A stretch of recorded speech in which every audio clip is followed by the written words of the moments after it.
In this video I'm going to show you ways of manipulating the spectrogram to make it a little bit clearer or sometimes a bit less clear, so you can adjust the settings on the spectrogram. Here is the Amharic word we had in the previous video.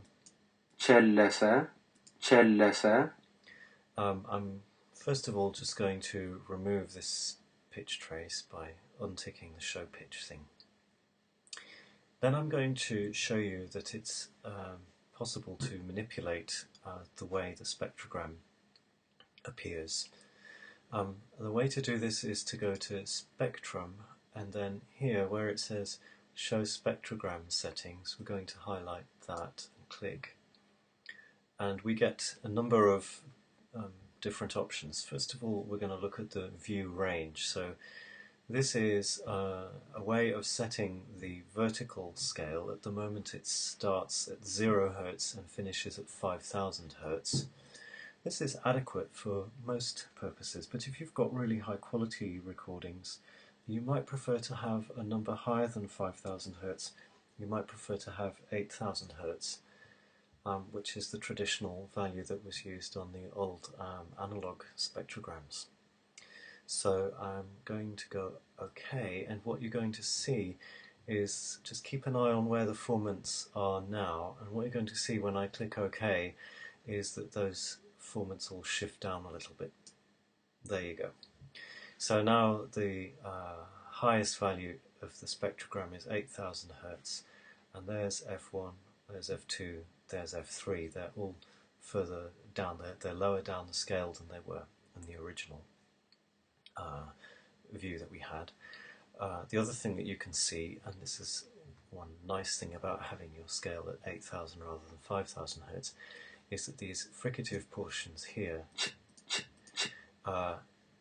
there's more energy above 5000 Hz than you might guess, and when you have the peak set at 8000 Hz, you're going to see more of that energy. I'm going to leave that as it is because I'm quite happy with it and there's no reason to change it particularly. But what I'm going to show you instead is ways of changing the dynamic range. This is basically a way of controlling how dark or light the spectrogram is.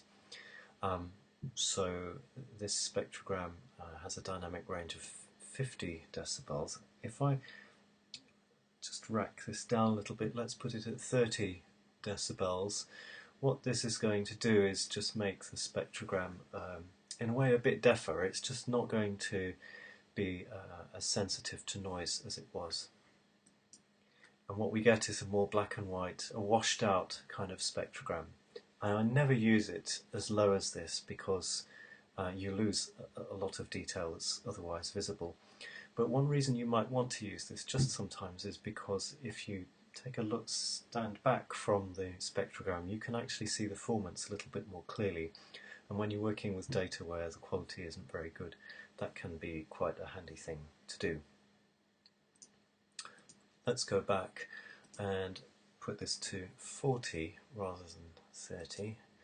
And you can see we've got a little bit more detail back.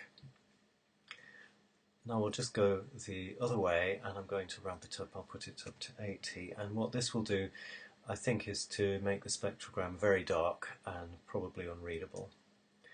So there you can see it's not unreadable actually, but it is very dark. There's a lot of grey and it looks very messy, and I think the default setting for PRAAT is actually to have quite a high dynamic range. So if your spectrogram's looking like this and you want to clean it up, you want it to look a little bit more black and white, then just play with the dynamic range. I find that usually something like 40 or 50 is good, but a number like 70 or 80 is usually bad.